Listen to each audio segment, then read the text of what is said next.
Hello, good evening, and welcome to your most authoritative business and economic analysis program live here on TV3. This is Business Focus. Thank you very much for joining us. My name is Pa Kwesi Asari. So tonight we're taking a look at happenings within the Ghana Revenue Authority. And as you may be aware, the Ghana Revenue Authority failed to meet its 2018 revenue target by 5.7%. The authority made 37.5 billion cedis of the projected 39.5 billion cedis, and this was made known by the Director General of the Ghana Revenue Authority. Tonight, we want to find out what this means for the country, what it means for revenue mobilization moving forward. We know the GRA last year came out with a number of strategies to improve revenue mobilization. How did this work? How did it pan out? We also look at certain challenges facing the Ghana Revenue Authority, challenges including improper records and bookkeeping by taxpayers, the lack of tax education, the high rate of VAT, and other issues including the unprofessional attitude of some tax officials. Tonight, we'll take a look at these issues and many more coming up on Business Focus. We'll also look at the latest on the commodities market as well as the stock market. We've also got the mover segment coming up later on the program. This is Business Focus. We'll start off with Business Brief.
Hello, good evening, and welcome back to your most authoritative business and economic analysis program live here on TV3. This is Business Focus. Tonight, we'll be taking a look at the performance of the Ghana Revenue Authority. As you may be aware, the GRA has made a few strides for the year 2018. We'll be doing some assessment of the Ghana Revenue Authority and also looking at the very latest on the stock market as well as the commodities market. But we'll start off with the mover segment. And tonight, my colleague Ebenezer has been speaking to Jeffrey Kwabena-Yeboah, who's the Chief Executive Officer of Ripples Interior Decor. We'll take that interview shortly. When we return, we'll start that whole important discussion on the Ghana Revenue Authority and its target for the year 2018.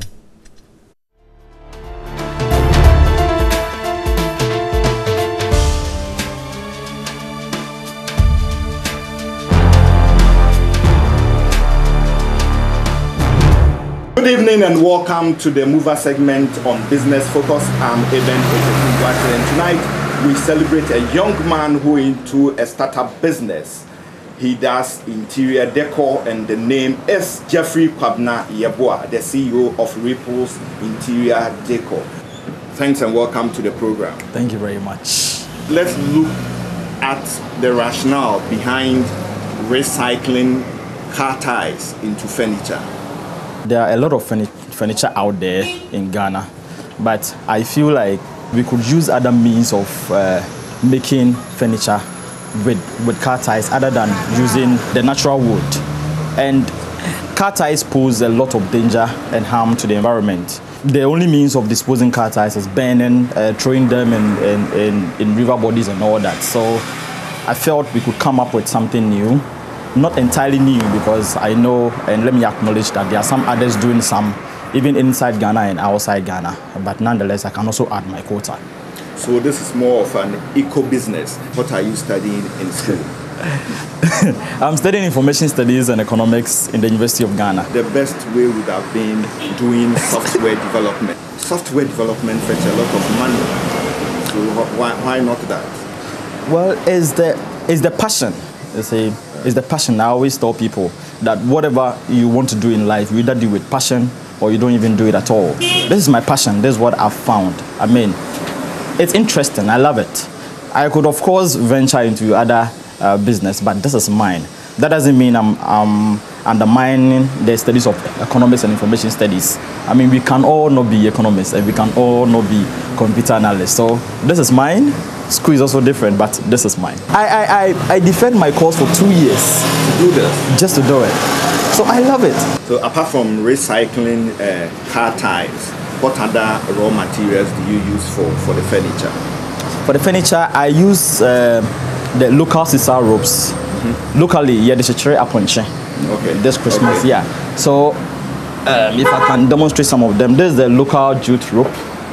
So these are some of them? Yeah, these are some of them. It comes in this raw form. But nonetheless, we've had some variety, so we dye it into different colors. Okay. Green, blue, yellow. And these are quite locally? All locally, from the northern region of Ghana. All the resources I use are quite locally. The furniture legs that I use, at first I was using the steel legs, of which I got to realize that I'm not even championing the main aim of it. Yes, so I decided to put that one away and use the wood. So I have different sizes for the woods and different styles. So from the wood to everything is local, an exception of the glass. When it comes to designs, people are inspired by different things to come out with what they build. What inspires you in your designs? Well, mostly I get the inspiration from clients. Because at first I was just doing the center tables. So I used to call them akoma. I wanted to relate them to the Edinkra symbols. And one of the Edinkra symbols is called akoma. So I was labeling all my center tables to Edinkra symbol. Then I realized that I have to do side tables. There's a coffee table, the small ones. Then I wanted a name for it. And I realized that, okay, I could pick the one pessoa name. Because one pessoa was sort of currency which was being used in Ghana, but because of the size, we treat it away. So I wanted to bring that light back, that one pessoa thing back. So my side tables are called one pessoa. Okay. And then I have also as well Obatampa. It's a 4-set center table sort of. It comes with a very big size and then some small ties like this size all around it with a big glass on it. So that's Obatampa. I have Inshona. Inshona is the one that we use during picnics, beachside. Okay. Yeah. So instead of you eating right from your mat on the floor, you can put it there and then eat on it with that. So yeah. So the names actually comes from things that I have seen locally that I think I can. Retaining customers and getting referrals for new customers is very important in any business to succeed. And this is more on how durable your products are. Value for money is important. So how durable are your products? Are these furniture? My products are very, very durable. I mean, ties don't decay.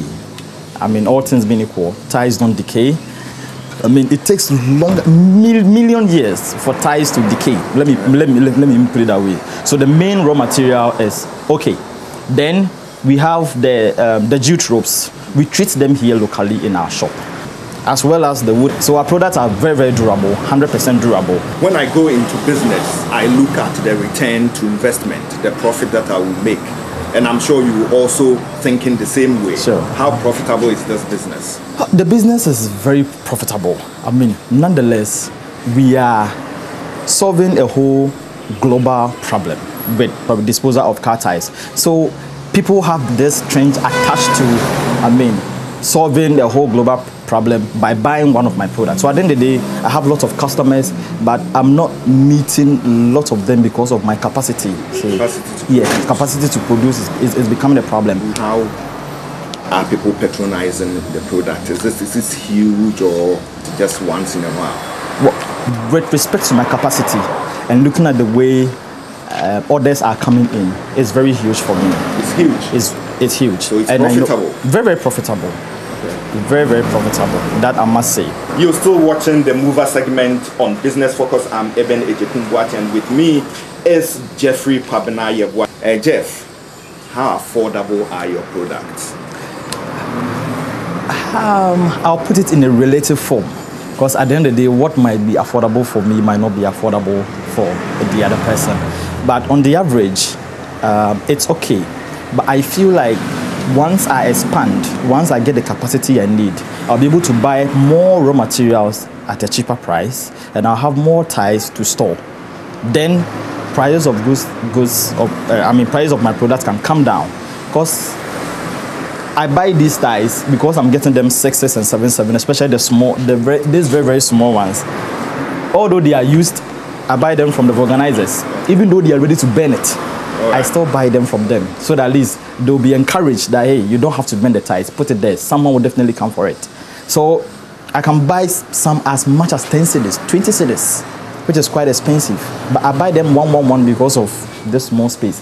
Once I have a bigger space, I can get more of it. How do you market this business? Social media, and of course, I think I'll give a lot of thanks to TV3. TV3 brought this program up, I think. The Startup Fair? Yeah, the Startup Fair. I mean, that exposed me. The media has been very, very helpful. I've not even paid a dime for anyone. The media is really supporting. So social media, it's free. It's free. It's very free. So we should use social media wisely. Social media is just cool. Well, who are your target market? Everyone. Is it for the very rich, the poor, or the middle class? My products are for everyone, because I design products worth from 100 cedis to 1,300, depending on the design you give me, depending on the number you want, and depending on the theme that I'm building, whatever it is for you. So my products are for everyone. Hotels, motels, guest house, the lady at Nsawam who sells kinky around the street, anyone at all. I guess you are not doing this alone. How many employees do you have? I have two wonderful guys. A male and a female. Okay. Yes. The gender balance is there. Yes. One lady called Ajoa, and then Genia, of course. Yeah. Okay. So, looking at your business now and projecting into the future, in the next 3 to 5 years, how do you want to see Ripples? In the next 5 years, I should have more branches across the country. If not for anything at all, I should have, one shop in at least all the 16 regions now. Yeah, 16, good. All the 16 regions now in Ghana, we should have one shop, and then even expand to, other neighboring African countries, because this is a source of employment. I want you to do something for me. Great. There are a lot of young people out there watching us now. They're deciding to go into business, but hesitating. What advice can you give them? Well, the business field, the entrepreneurship field, is not that smooth a journey at all. If anyone says it's that smooth and you can just jump into it, then the person is a liar. Nonetheless, it's the best thing you can do for yourself. Whatever you think you want to do in life, do it with passion, or don't do it at all. There are a lot of things you can do, no matter how small it is. I started this business in my room on campus in Commonwealth Hall, University of Ghana, and I was using my own room as my shop and as my office and everything. And now here I am with TV3 interviewing me. So whatever you think you want to do, nothing should stop you. Nothing at all. Go for it and be disciplined. Be honest. If you can't do it, you can't do it. I would like to humbly tell the older generation, our parents, that we shouldn't stop the youth from doing whatever thing they want to do, provided it is legal, provided it is morally right. Thanks so much. From recycled ties into center tables, side tables, and more, Ripples is helping fight climate change and making sure that made in Ghana goods are competitive on the international market. My guest tonight has been Jeffrey Kwabena Yeboah, the CEO of Ripples. I'm Eben Ejekun Boateng. Keep watching Business Focus.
You're still watching your most authoritative business and economic analysis program, Business Focus, live here on TV3.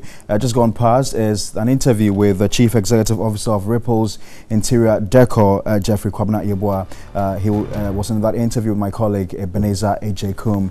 Just to remind you, when we returned, the Ghana Revenue Authority failed to meet its 2018 revenue target by 5.7%. Now, the authority made 37.5 billion cedis of its projected revenue of 39.8 billion cedis. We'll find out what this means for the country, what it means for revenue mobilization, if indeed the GRA has been able to achieve all of the target it set for itself in 2018. We'll come back with more on this program.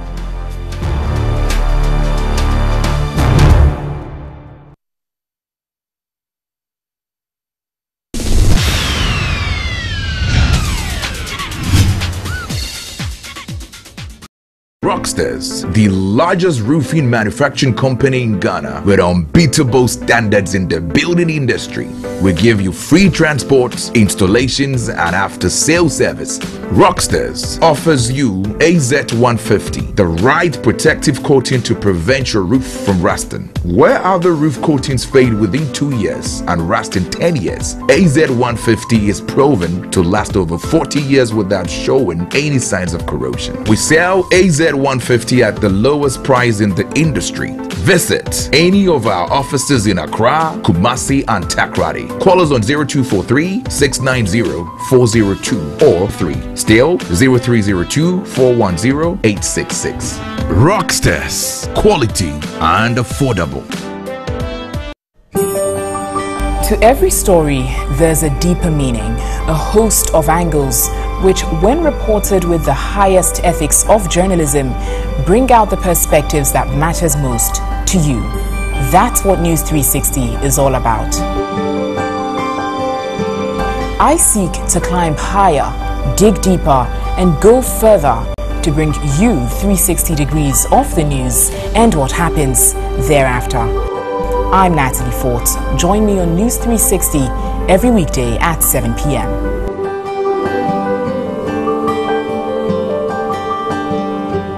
Hello, welcome to News at 10. We're live from our studios here at Adisawi.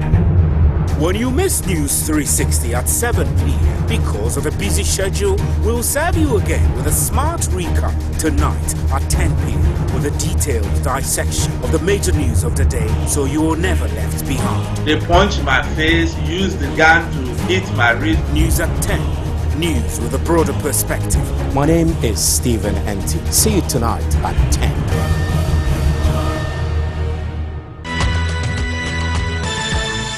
From the biggest investor to the petty trader, the stocks and commodities market affect every business and city in the economy. On BizBrief, our business is to get you up-to-the-minute updates on the local and global markets at the end of every day's trading and its implications on your business and investments. BizBrief, timely, relevant, and accurate. BizBrief shows Monday to Friday at 4:30 p.m. on TV3.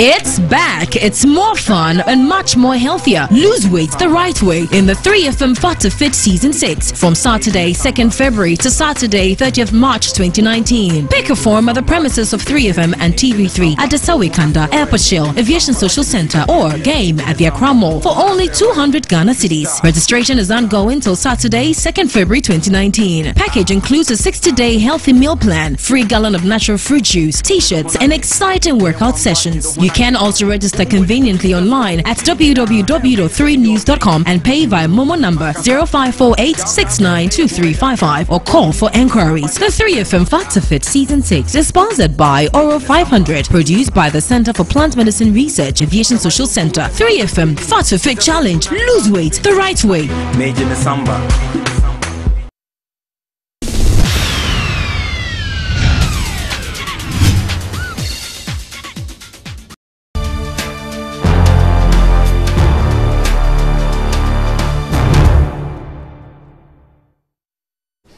All right, you're welcome back to Business Focus, your weekly business and economic analysis program, live here on TV3. Now, the Ghana Revenue Authority, the GRA, failed to meet its 2018 revenue target by 5.7%. The authority made 37.5 billion cedis of the projected 39.8 billion cedis, I beg your pardon. Now, the Commissioner General, Emmanuel Kofi Nti, gave the figures at a reception in Accra for some retirees of the authority. Commissioner General of the Ghana Revenue Authority, Emmanuel Kofi Nti, noted the authority's revenue mobilization grew by 60%. The domestic did like 3.1% above its target, while the customs did about negative 18%. We were doing items on temporary admission, and when the spare parts was given a 0 rating, some major importers of vehicle dealers also resorted to doing spare parts importation. And then the same year we were implementing CTN. We had a lot of agitation from the freight forwarders. So it created an avenue for the importers to think, let's wait and see. Speaking at a send-off dinner for 190 GRA retirees, from management, senior to junior officers, the Commissioner General spoke about the strategy for 2019.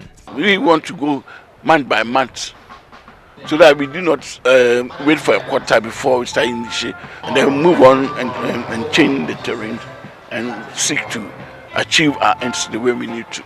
The former workers had worked at the GRA for length of service ranging from a maximum of 44 years, 6 months and 29 days to a minimum of 2 years, 4 months and 16 days. Kofi Nti observed the GRA will continue to demand professionalism from the staff.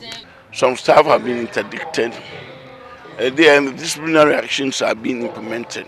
Some have received demotion in their ranks, especially those within the customs area. And beyond the demotion in their ranks, there have been suspensions. And we intend to even prosecute some of our own, a lot of the infractions which took place. At the leadership level, we have sought to lead by example, by the way we live our lives, sought to be as clean as anyone can be. The 2018 revenue target was 39.8 billion cedis, with the GRA achieving in excess of 37.5 billion cedis, representing 94.3%, a shortfall of 5.7%.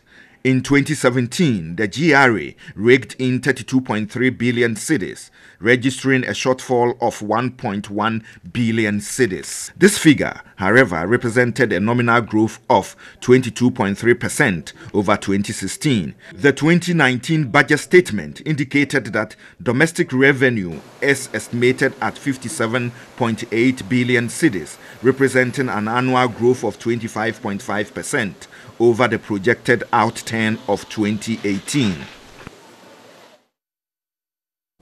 So we're going to stay on this story a while longer. Let me get on the phone lines now and speak to Dr. Ibrahim Bedi. He's a tax expert and also a lecturer at the University of Ghana.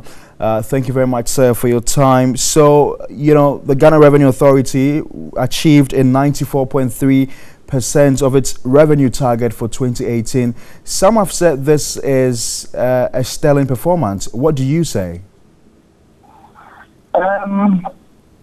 Looking at the targets set, I think it was a high, let's say, level of looking for tax revenue, and so yes, it's high. But once the targets have been set, you'll be judged against achieving those targets, considering whatever resources are made available to you. So yes, it's high, but that was our target. So whatever you do, you will still be judged against the target. In 2017, during the inauguration of the newly governing board of the Ghana Revenue Authority, the finance minister charged them to initiate aggressive measures, including the prosecution of tax evaders, to raise revenue for the state. Have we seen these measures being instituted, and have they been effective? Yes, I think that's where most of the issues are, because you set a target with the assumption that certain systems, processes would be in place in order to achieve those targets. And I must say that not all the assumptions or processes have been installed, and so certainly will affect tax revenue. So we still have one of the issues we have in the tax revenue in Ghana is a high level of cash-based payment for tax purposes. And in the public sector of Ghana, once you have payments that are based on cash basis, then all the forms of corruption and non-declaration and non-accounting of that cash emerges. And then the issue of taxpayers influencing tax revenue officers in order to undercut in taxes occurring. So one of the assumptions of GRA in the past 5-6 years has been to go the electronic tax base so that you reduce the human interface in order to grow tax revenue. So that is still a major thing that has not been done. And so I really will not say even in 2019 whether the tax revenue will be achieved if these bottlenecks, which we all know, and is still within the tax revenue, let's say, system.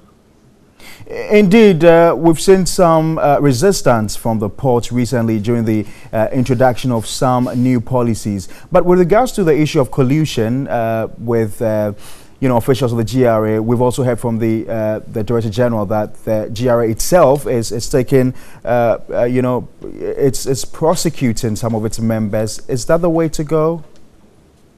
You see, apart from the tracking of the trucks, one of the things that we also need to move is even being certain of the kind of goods in a container, because that also affects tax revenue. So if a container, let's say, lands at the port, and back at the end of the container is a vehicle, but at the back are, let's say, foams.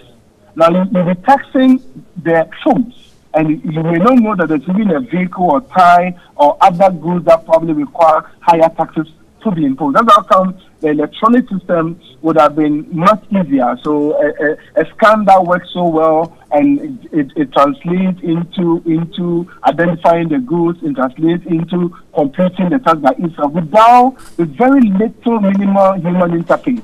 Then you can actually tell of the value of the goods. So Ghana could project us revenue and say, okay, we'll get 2 million containers arriving in Ghana. That 2 million will come. It's the assumption that each container will be worth X amount.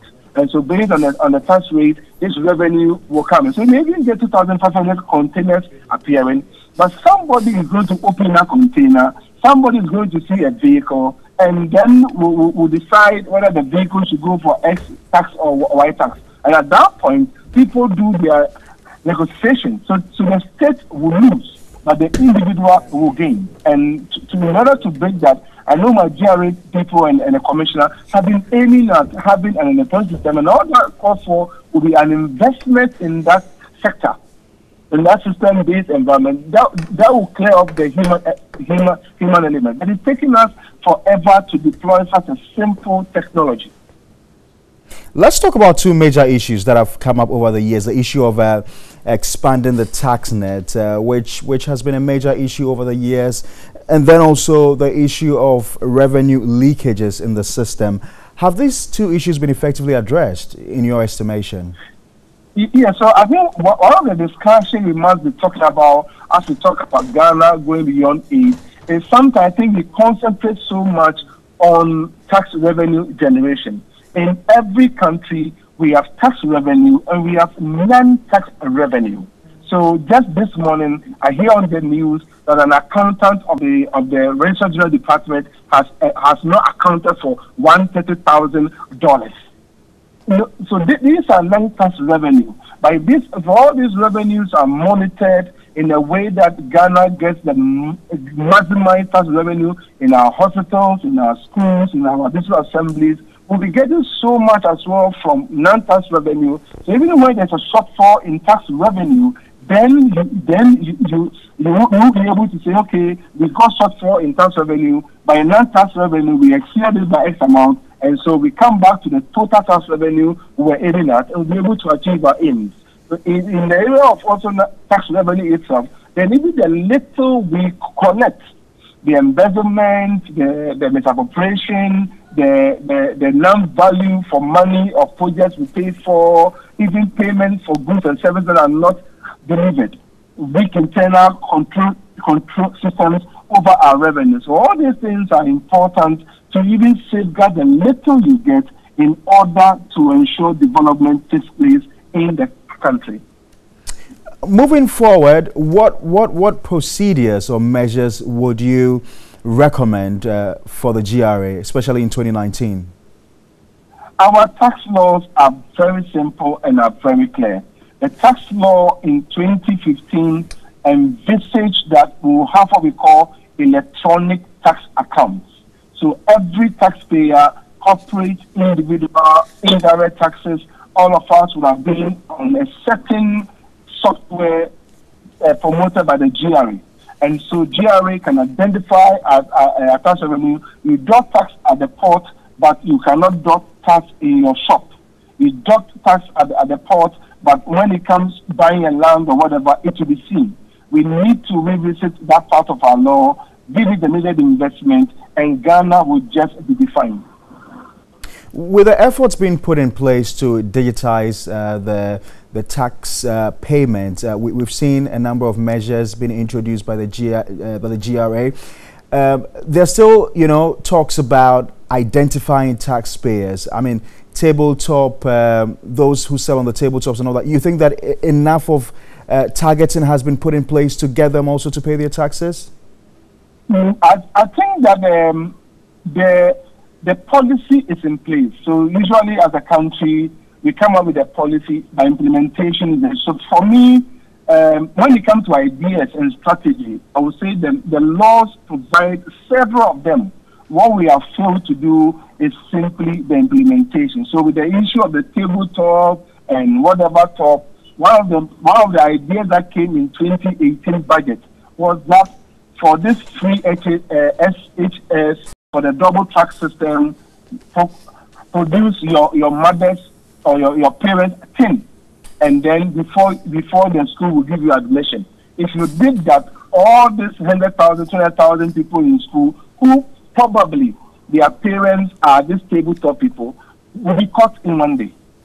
And last year, 2018, the policy was to get free national health insurance scheme services to health services, you must have a team. Again, it's the same lecturer, it's the same former person, it's the same tabletop person who go and get medical care. So I don't think we need any new ideas. What we need at this point is implementation. Are we ever going to be able to read the tax to GDP ratio that we've always yearned for? I mean, throughout Sub-Saharan Africa, we are one of the least in terms of tax to GDP ratio. Are we ever able to? Will we ever be able to get there? Yeah. So if we did, even one of the things that now said that came up was the implementation of the thing when it comes to mobile money services. So you and I should ask ourselves, how many Ghanaians are using mobile money services? It could be in tens of millions. So let's say about 28 million Ghanaians, about 12 million people are using mobile money. As I talk to you right now, it's only 1.5 million Ghanaians that are said to be are paying their taxes. So in one day, if you implemented the use of the thing through the mobile money transfer system, we are bringing about 12 million Ghanaians onto the tax net. That's about 50% of Ghanaians, and the highest, which will then become the highest in Ghana, in Africa. I'm sorry. All right, I've got to say a big thank you to you, Dr. Ibrahim is a tax policy analyst and also a lecturer at the University of Ghana, helping us to do some analysis on Ghana's tax system, and it's all coming on the back of reports that the Ghana Revenue Authority failed to meet its 2018 revenue target by 5.7%. The authority made 37.5 billion cedis of the projected 39.8 billion cedis. You're still watching Business Focus, your weekly business and economic analysis program, live here on TV3. We brought you the Mover segment with Ebenezer. He spoke to the Chief Executive Officer of Ripples Interior Decor, Jeffrey Kwabena Yeboah. We just spoke to a tax policy analyst on strides being made by the Ghana Revenue Authority. We'll take a short break. When we return, Winslow Sakifio will join me with the very latest update on the stock market as well as the commodities market. We'll find out what the price of gold is, what the price of cocoa and oil are, and how they are impacting. We'll be back shortly.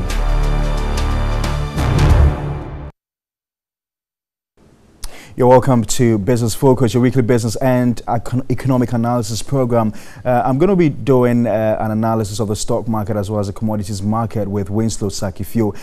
He's with First Bank Financial Services. He's just joined me in the studio. Winslow, before we get into the commodities market, I don't know if you want to make any comment on the Ghana Revenue Authority, the fact that they managed to essentially, make some good strides in terms of their revenue target for the year 2018. I think when you look at last year, GRA was a bit aggressive. There was the tax stamp, and it was on every drink, anything you buy, you see it on it. And for me, it's a step in the right direction, but we need to do more than that. Normally, they meet all their targets all year round, but this time you could see that the targets were a bit high, so they couldn't meet it. But the effort they are putting in is good, and if we can all support them, I think there's been a few backlash. Businesses are complaining, but I think we need to pay taxes, and the tax net needs to be spread too. We can't focus on the very few people who are being taxed. That's what people complain about a lot. But I think it's a good thing.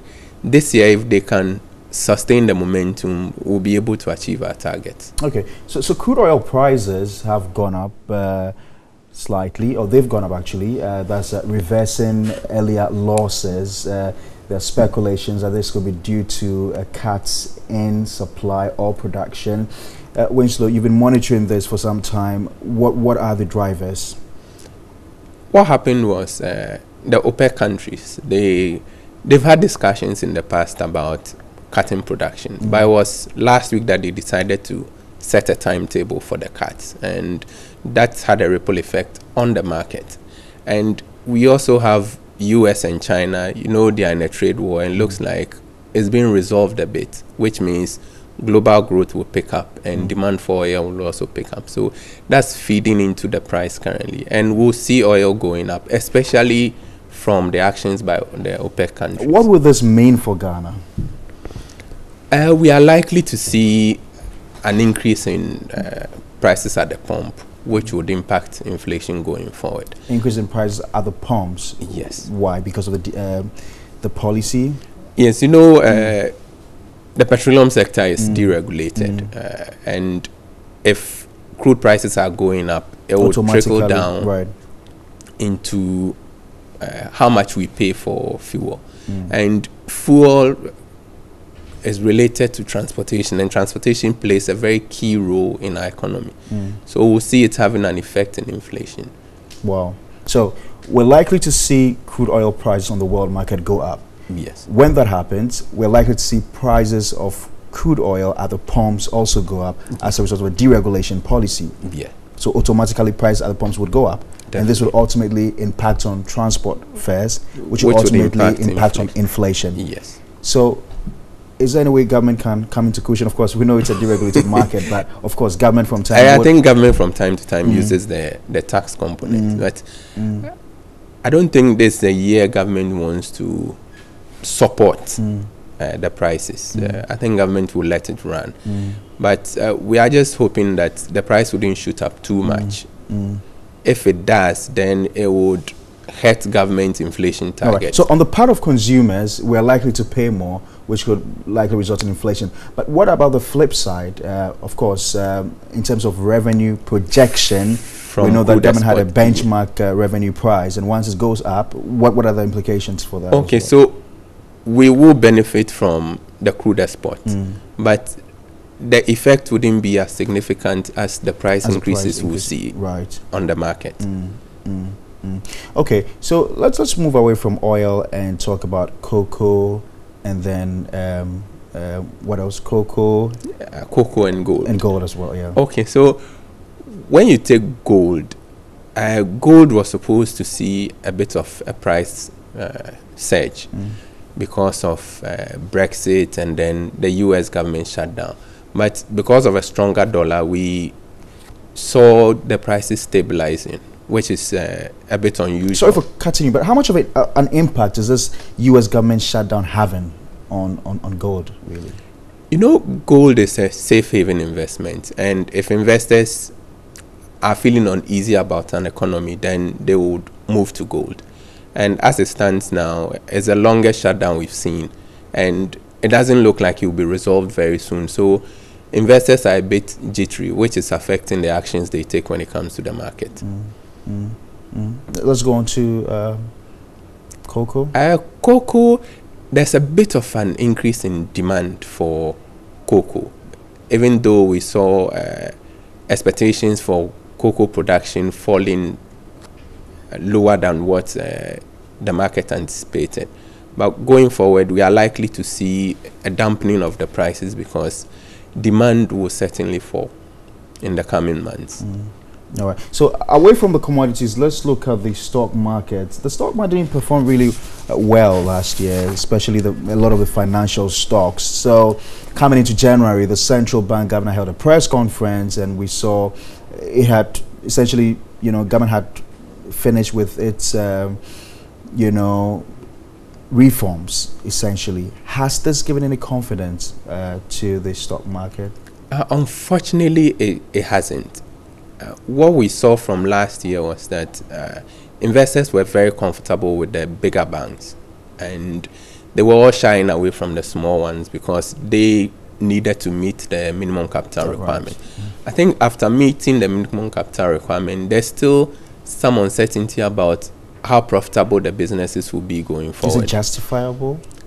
It is, because when you look at the books of the smaller banks, they are a bit careful in giving out loans, and they also have an issue with their non-performing loans. So they are being cautious. The market is not very good for them. But those who are benefiting are the big ones. They have the leverage. They can loan out more money. So they are rather controlling the market now. All right. So quickly tell us how it performed. We've got to wrap up. Tell us how it performed for the week ending and what we are to expect next week. Currently, we are at 0.62, the market performance, and it's mainly being supported by the likes of the big banks.